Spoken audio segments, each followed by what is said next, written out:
নমস্কার, learn English and GK blooming birds এর পক্ষ থেকে আমাদের সকল দর্শকদের স্বাগত জানাচ্ছি। আজকেও আমরা আরম্ভ করতে যাচ্ছি প্রাইমারি টেট 2022 এর প্রিপারেশন কেমন করে নেব, বিশেষ করে ইংরেজি সাবজেক্টটা।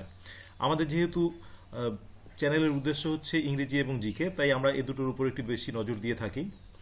আর পরীক্ষার বেশি দিন নেই, সুতরাং এর রেগুলারলি আপনারা ভিডিওগুলো পেতেই থাকবেন। যদি ভিডিওগুলো পছন্দ হয় আপনারা লাইক এবং শেয়ার করবেন।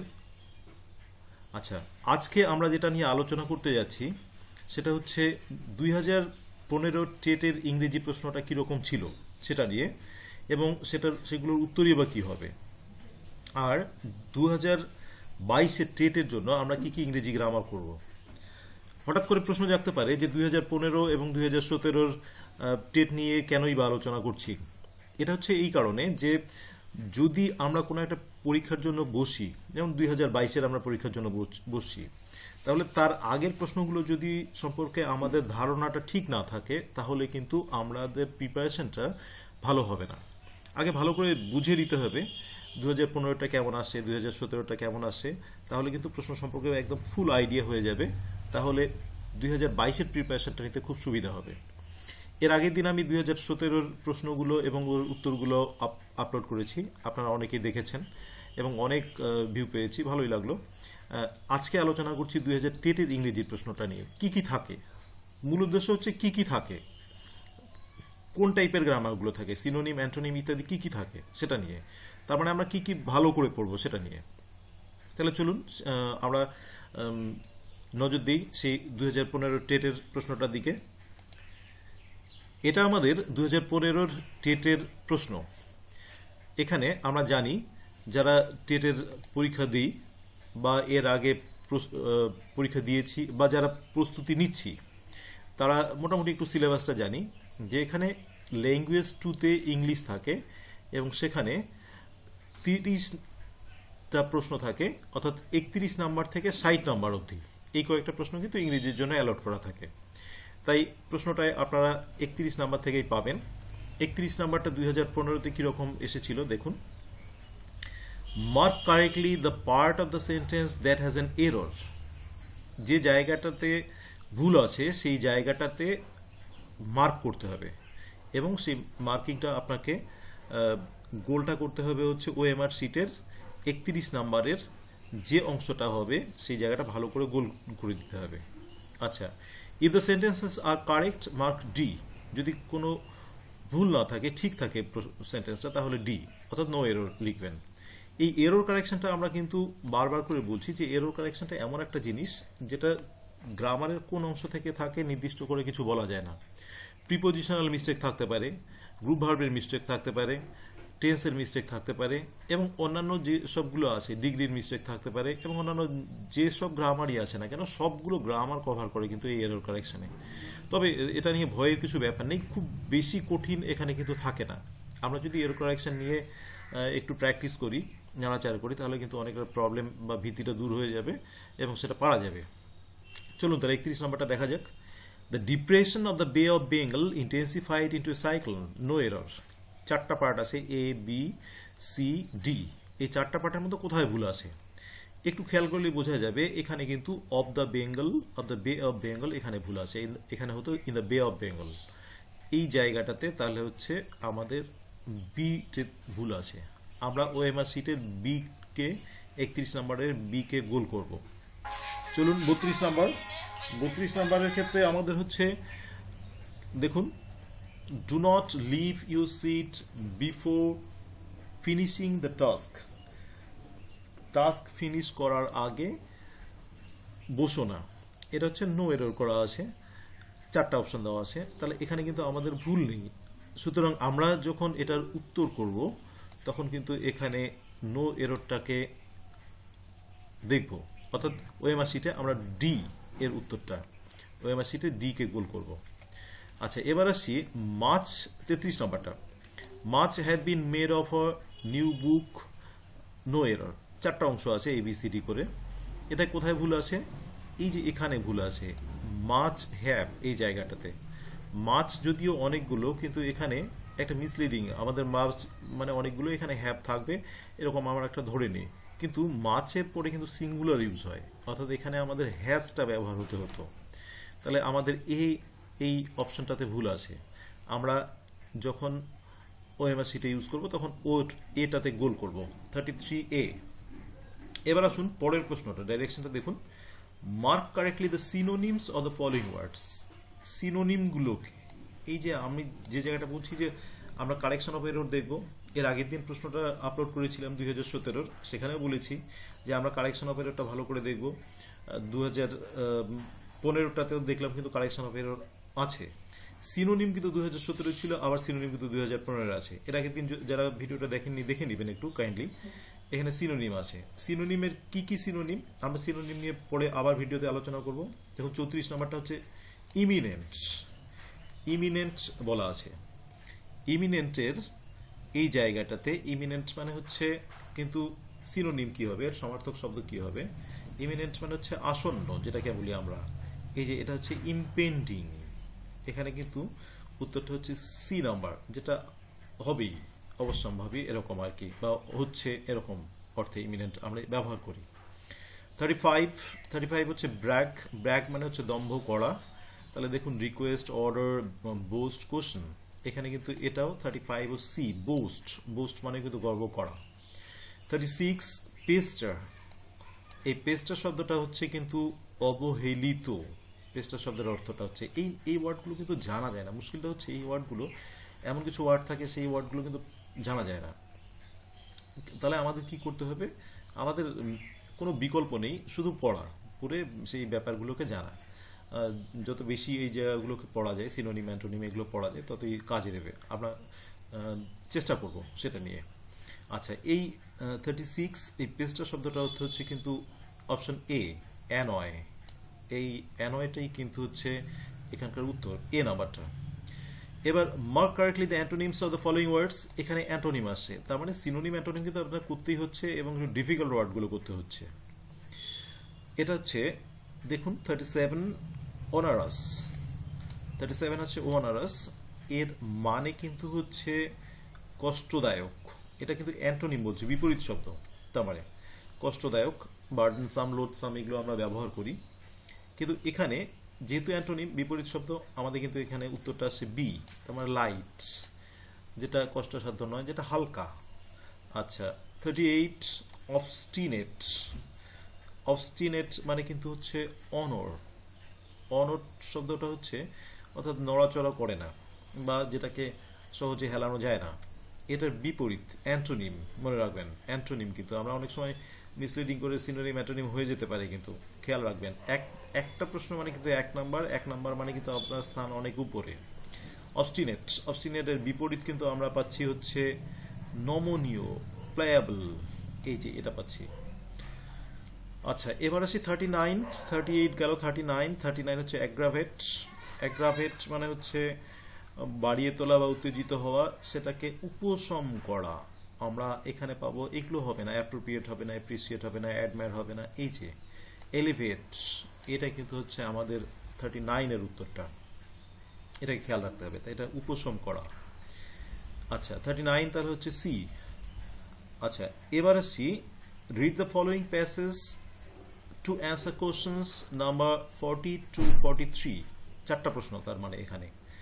তাহলে কি কি আমরা এর আগের দিনও বলছি, এর আগের যখন আমরা 2017 প্রশ্নটা সলভ করেছি তখন বলেছি যে আগে প্রশ্নগুলো পড়ে নিন। প্রশ্নগুলো পড়ে নিলে উত্তরগুলো কিন্তু খুব সুন্দর করে বেরিয়ে আসে। আচ্ছা, প্রশ্নগুলো দেখিয়ে দিই একবার আমি। আগে প্রশ্নগুলো পড়ে নিই, তারপরে উত্তরটা যখন আসবে তখন দেখবেন কত সহজেই আসছে। The author feels the greatest threat of human civilization is. আচ্ছা, 41 আছে constructive use of science would lead mankind towards. আচ্ছা, 43 নাম্বারটা আছে টুয়ার্ডস দিয়ে মিজারি, হ্যাপিনেস, পেইন, ডাউট। আগেরটা পড়লাম না। আচ্ছা, অপশনগুলো দেখে নেবো আমরা একটু।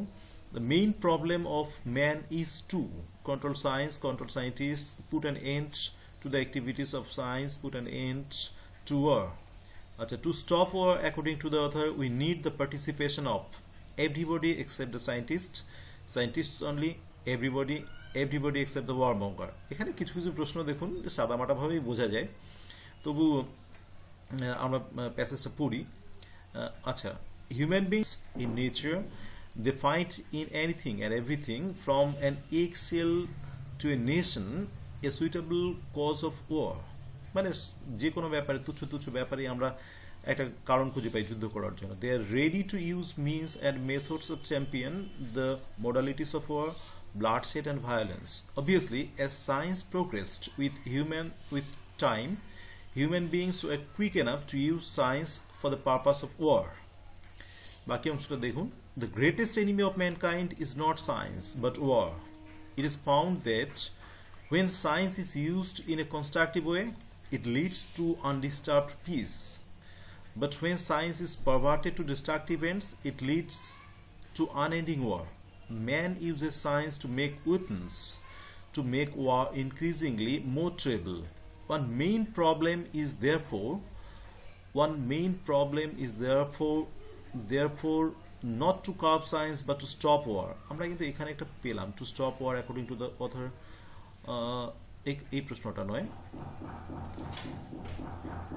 এই যে the main problem of man is to put an end of war. এই যে এখানে কিন্তু আমরা একটা প্রশ্নটা পেলাম, আগেরগুলোকে একটু ওভারলপ করে গেছি। আচ্ছা, that is a job in which everybody must participate, including the scientist. সবাই তার মানে এখানে কিন্তু পার্টিসিপেট করা উচিত। এই যে এই 4 নাম্বারটা দেখুন আমরা পেলাম, to stop war according to the author we need participation of everybody, এটা পাওয়া গেল। মেইন প্রবলেমটাও আমরা পেয়ে গেছি, ডি নাম্বারটা, অর্থাৎ 42D, 43C। আচ্ছা, 41 কিন্তু আমরা পাচ্ছি হচ্ছে দেখুন হ্যাপিনেস, বি। এই যে আমরা কিন্তু বলছি এই জায়গাটায় আছে যে undisturbed piece, it leads to undisturbed piece, এই জায়গাটা পেয়ে গেছি। আচ্ছা, the author feels that the greatest threat of human civilization is a greatest enemy of mankind is not science but war. এই যে এই জায়গাটা কিন্তু war, সি নাম্বারটা পেয়ে গেছি, অর্থাৎ 40C। তাহলে আমরা একবার পড়ার পরে আমাদের কিন্তু উত্তরগুলো বেরোয় আসলো, অর্থাৎ আগের প্রশ্নগুলো দেখে নিলে এই সুবিধাটা হয় আমাদের। আবার আসছি, mark correctly the plural forms of the following words. Oasis, এটা কিন্তু একটু আলাদা টাইপের, দেখুন খেয়াল রাখুন এই প্রশ্নগুলো। ওয়েসিসের প্লুরাল ফর্মটা আমাদের কিন্তু দেখতে হবে, synonym, antonym, correction of error. এই যে প্লুরাল ফর্ম ওয়েসিসের হচ্ছে ওয়েসেস, বি, খেয়াল রাখতে হবে। দেখুন বানানগুলো কিন্তু ক্লোজ, বানানতে বিভ্রান্ত হলে কিন্তু হবে না, খুব অসুবিধায় পড়ে যাবেন পরীক্ষা হলে। কিন্তু এই বিভ্রান্তিটাই খুব হয়, বিভ্রান্তিটা থেকে সতর্ক থাকতে হবে। তার জন্য পড়া, এই কয়েকটা দিন, এই 2 মাস শুধু পড়া, বাকি সবকিছুর দিকে নজর এড়ানো। 45 কোট অফ মেইল, এটা কিন্তু হচ্ছে 45, আপনার খেয়াল রাখুন, এটা কিন্তু হচ্ছে quotes of mail.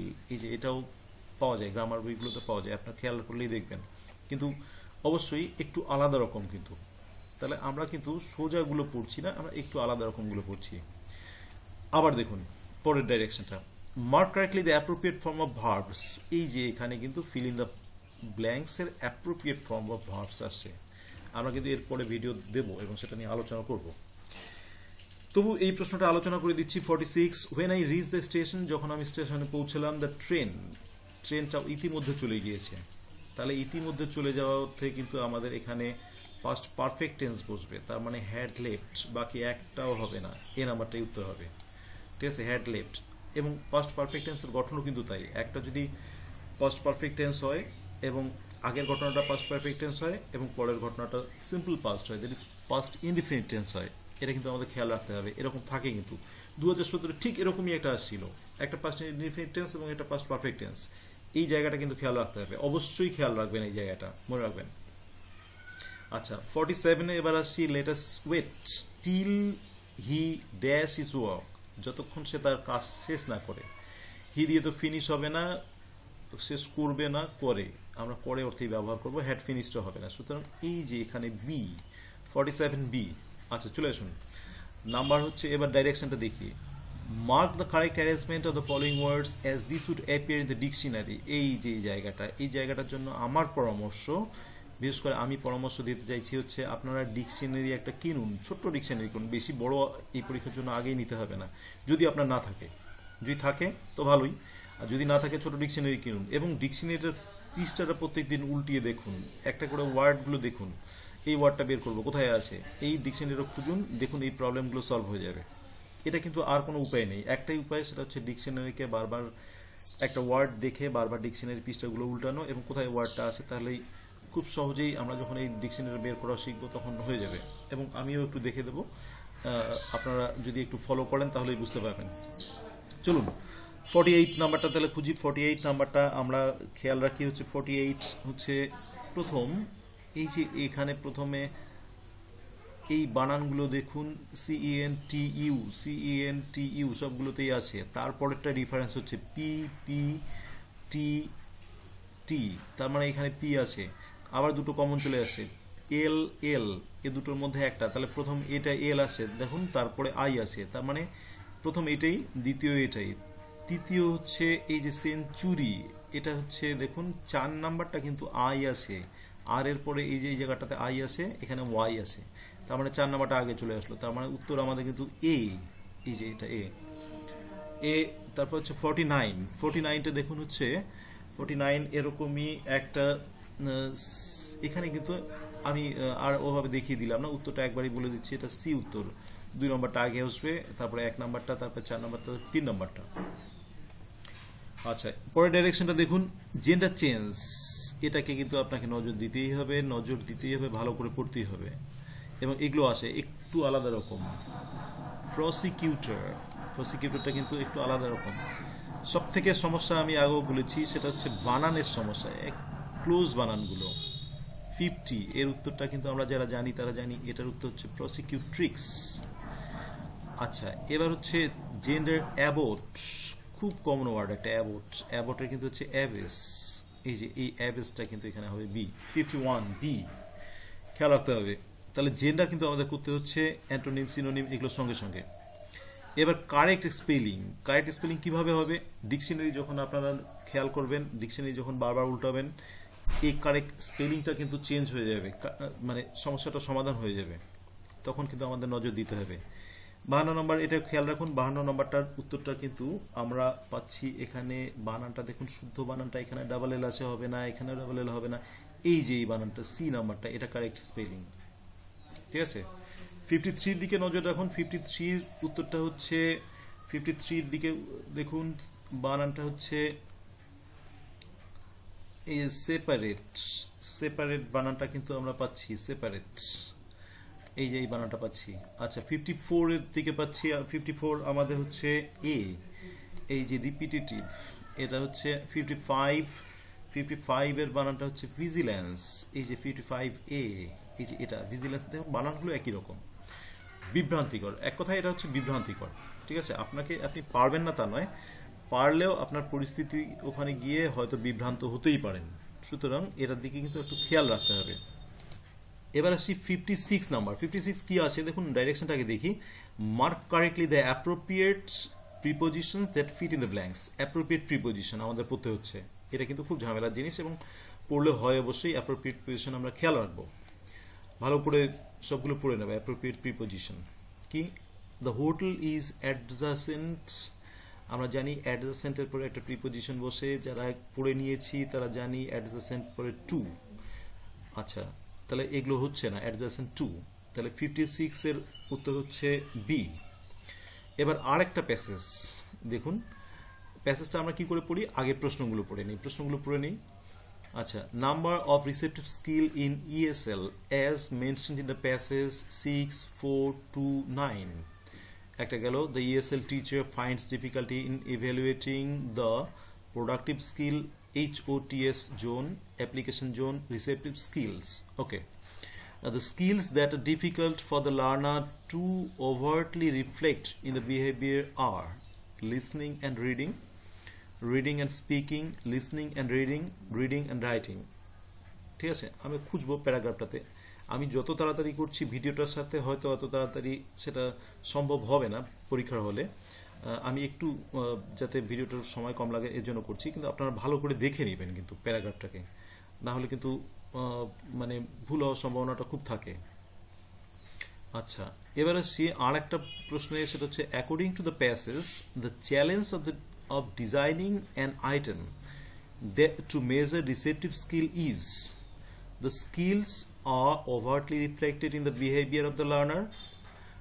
The difficulty of knowing whether an item has been able to measure the desired skill, the unwillingness of the students, none of the above. এই চারটা কিন্তু আমরা এখান থেকে 1 2 3 4 চারটা কিন্তু আমরা এখান থেকে এই প্যাসেজটা থেকে পাবো। খেয়াল রাখবো কি কি প্রশ্ন, নাম্বার অফ রিসেপটিভ স্কিলস আবার এক ঝলক দেখে নেব, যেখানে এইটা পাবো সেখানেই দেখব। তাহলে প্যাসেজটা পড়ি। As far as theorists opine, English as second language ESL consists of 4 fundamental skills. তাহলে ESL এর মধ্যে 4 ফান্ডামেন্টাল স্কিল আছে, কিন্তু আমাদের এখানে বলছে রিসেপটিভ এর স্কিলের নাম আর কটা আছে। ঠিক আছে, consists of 4 numbers: listening, speaking, reading, writing. Out of these 4 skills, listening and reading are termed as receptive skills. এই যে আমরা কিন্তু পেয়ে গেলাম এখানে দুটো, that is listening and reading, এখানে পেয়ে গেলাম দুটো। তার মানে এটার উত্তরটা হচ্ছে আপনার 57 এর উত্তরটা হচ্ছে সি 57 এর উত্তরটা হচ্ছে সি, এই 2। 58 this okay, speaking and writing called productive skills. The idea of evaluating grossly involves 3 zones of learning: understanding zone, application zone, and higher order thinking skill, যেটাকে HOTS HOTS zone বলছে।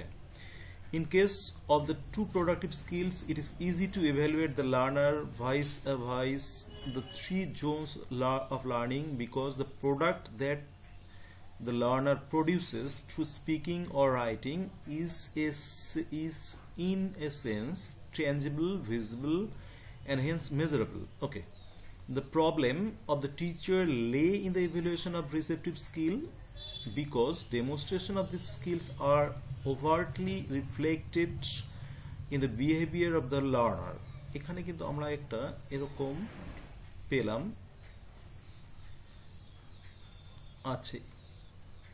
এখানে কিন্তু আমরা এই যে receptive skill, the problem of the teacher lay in the evaluation of receptive skills, তার মানে এই যে এইখানে পাচ্ছি হচ্ছে the ESL teachers find it difficult.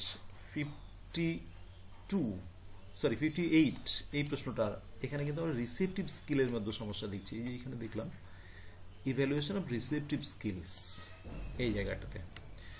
আরেকটু পড়ছি, তাহলে আমরা এটাও পেয়ে গেলাম, কিন্তু 58 পেয়ে গেলাম, আমাদের দুটো প্রশ্ন থাকলো। নজর দিই।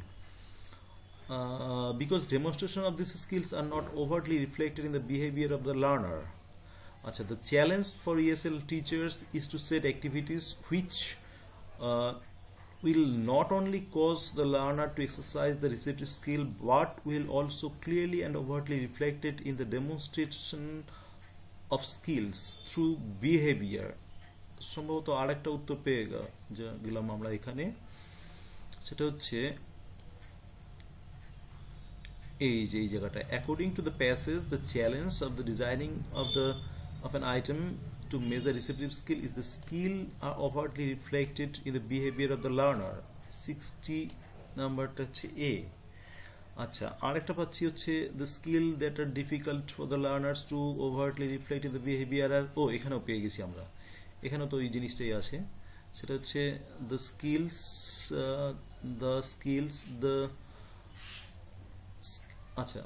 the challenge of ESL teacher is to set activities which not only cause learners exercise receptive skill, but also will also clearly and overtly reflected in the demonstration of skills through behavior. The problem of ESL teachers faced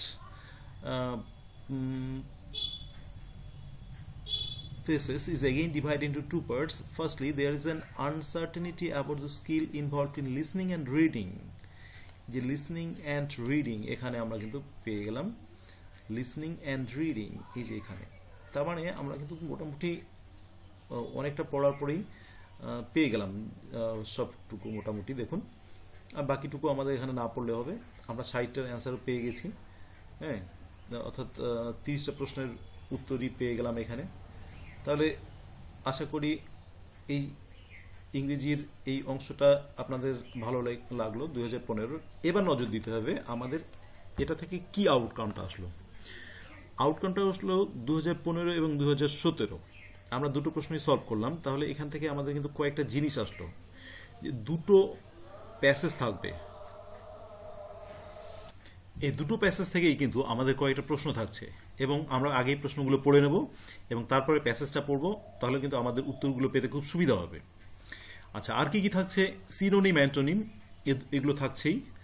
আর তার সাথে থাকছে হচ্ছে আপনার plural form ভার্বের, appropriate form of verbs, correction of error, এটা থাকছে। আর gender change থাকছে, ডিকশনারির arranging থাকছে, এবং স্পেলিং কারেকশন থাকছে। অ্যাপ্রোপ্রিয়েট প্রিপোজিশনও কিন্তু আপনাকে করতে হচ্ছে। তাহলে এই জিনিসগুলো কিন্তু আমরা নজর দিয়ে ইংরেজির প্রিপারেশনটা নেব, এবং যদি আমরা এই জিনিসগুলোর উপর নজর দিয়ে ইংরেজির প্রিপারেশনটা নিই, আপনার সাফল্য আসবেই। আপনার সাফল্য কিন্তু কামনা করছি। আপনি ভালো প্রিপারেশন নিন, এটাই খুব জরুরি। প্রিপারেশন নিন। কম্পিটিটিভ পরীক্ষায় কম্পিটিটর অনেক থাকে, যাদের প্রস্তুতিটা ভালো হয় তারা কিন্তু এরকম সাফল্য পায়। তাই আপনার সাফল্য কামনা করছি, আপনি ভালো করে প্রস্তুতি নিন। সাফল্য কামনা করার সাথে সাথেই এই ভিডিওটাও কিন্তু আজকে শেষ করছি। যদি ভালো লাগে, উপকৃত হন, চ্যানেলটিকে সাবস্ক্রাইব করে দিবেন, এই অনুরোধ রইল।